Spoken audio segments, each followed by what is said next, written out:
La petite reine rouge. Il était un château où vivait une petite reine. Ses cheveux, ses yeux, sa robe étaient de couleur rouge, une nuance qui régnait en maître sur tout le royaume de Grenat, et ce depuis la nuit des temps. D'ailleurs, cette petite fille s'appelait Rouge, comme toutes les reines et rois avant elle. Assise en majesté sur son trône et entourée de son précieux camailleux, Rouge était très heureuse. Aimée de son peuple, Rouge était couverte de cadeaux, tous plus merveilleux les uns que les autres. Elle passait ses journées à admirer ses pierres précieuses, ses bouquets de fleurs et toute sa panoplie de robes, d'armures et d'épées magiques. Car derrière sa douceur apparente se cachait l'âme d'une vraie guerrière. Mais tout était si paisible à Grenat. Pourquoi aurait-elle besoin d'utiliser leur pouvoir ? Qu'on prépare ma calèche, je veux faire un tour à la campagne. La vie de château commence à me peser. La nature et les animaux me manquent. Ordonna un beau jour la petite reine. Aussitôt dit, aussitôt fait. Ses fidèles sujets étaient aux petits soins. Il fallait que tout soit parfait pour leur Rouge adoré. Mais au cours de son voyage, un petit détail, caché dans le paysage, attira le regard de Rouge. « Non, mais ce n'est pas possible !» s'écria la petite reine qui sauta de sa calèche. Elle quitta le chemin et tomba nez à nez avec une fleur, de couleur bleue. Les cheveux de Rouge se dressèrent sur sa tête, et son visage commença à avoir une couleur tomate. « Qu'on me supprime cette fleur ! Je ne veux plus jamais voir ce genre d'anomalie dans mon royaume !» cria-t-elle. Très contrariée, Rouge retourna vite au château et fit appel à tous ses conseillers. Il fallait absolument résoudre ce mystère. Grenat doit rester rouge à tout prix. Je ne peux accepter de voir une fleur bleue. Quelles sont vos explications ? demanda Rouge.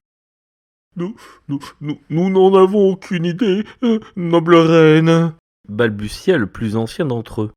En colère, la petite reine quitta la salle en claquant la porte.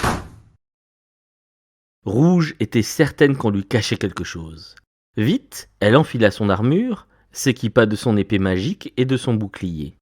C'est sur le dos de Cramoisi, son dragon aux écailles de feu, qu'elle décida d'aller explorer l'étendue de son royaume. Puisque c'est comme ça, je vais trouver une solution par mes propres moyens. Après plusieurs heures de vol, elle découvrit, abasourdie, que son paysage se teintait progressivement de bleu. La silhouette d'un château inconnu se dessina à l'horizon. Furieuse, elle atterrit dans la cour du château bleu et se trouva face à un petit roi. « Bienvenue à Saphir, mon royaume. Je suis bleu, son roi, » dit le petit garçon avec bienveillance. « Si vous ne quittez pas mes terres au plus vite, je viens avec mon armée pour vous y contraindre !» répondit sèchement la petite reine Rouge. Rouge s'envola avec Cramoisi à la vitesse de l'éclair, laissant le petit roi bleu tout confus. « Cette reine rouge est impressionnante. Il faut absolument que je la fasse changer d'avis et qu'elle devienne mon amie. Elle est si différente. »« Je sais, je vais la combler des trésors les plus éblouissants. Vite, faites appel à mes meilleurs artisans. Soyez magistraux !» s'exclama le petit roi. Au château du royaume de Grenat, les cadeaux du roi bleu s'accumulaient. « Un présent pour sa majesté la reine !» annonça Corallin, le valet. « Encore un de ces maudits bijoux ! Je lui ai pourtant dit de partir. C'est de la provocation !» dit la reine qui piqua une colère. « Regardez, nous sommes envahis.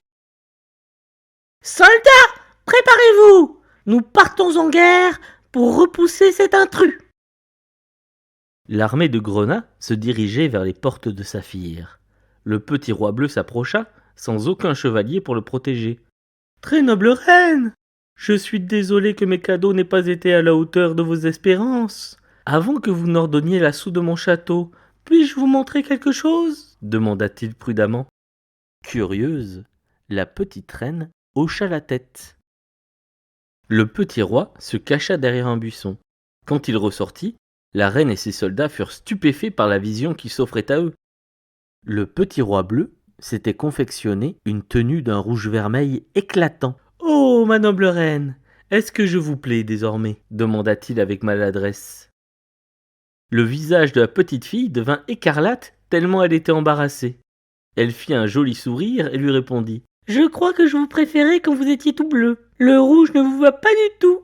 Rouge et Bleu éclatèrent de rire. À compter de ce jour, les deux jeunes monarques se lièrent d'amitié. Inséparables, ils aimaient se lancer des défis. Le plus fabuleux d'entre eux était la course de dragons, qu'ils organisaient une fois par an.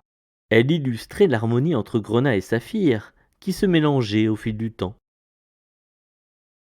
Un beau matin, Rouge fit la surprise à Bleu de lui offrir une bague peu ordinaire. Elle lui déclara timidement. Tu vois cette pierre? C'est une améthyste. Elle symbolise l'union de nos deux royaumes et de notre amour. Un mariage grandiose et sans précédent fut organisé. Les époux furent heureux et eurent une fille toute violette. Ce fut d'ailleurs son prénom. Un jour, lors d'une promenade dans les bois, la fillette tomba sur quelque chose de tout à fait inattendu. Et le conte est bon.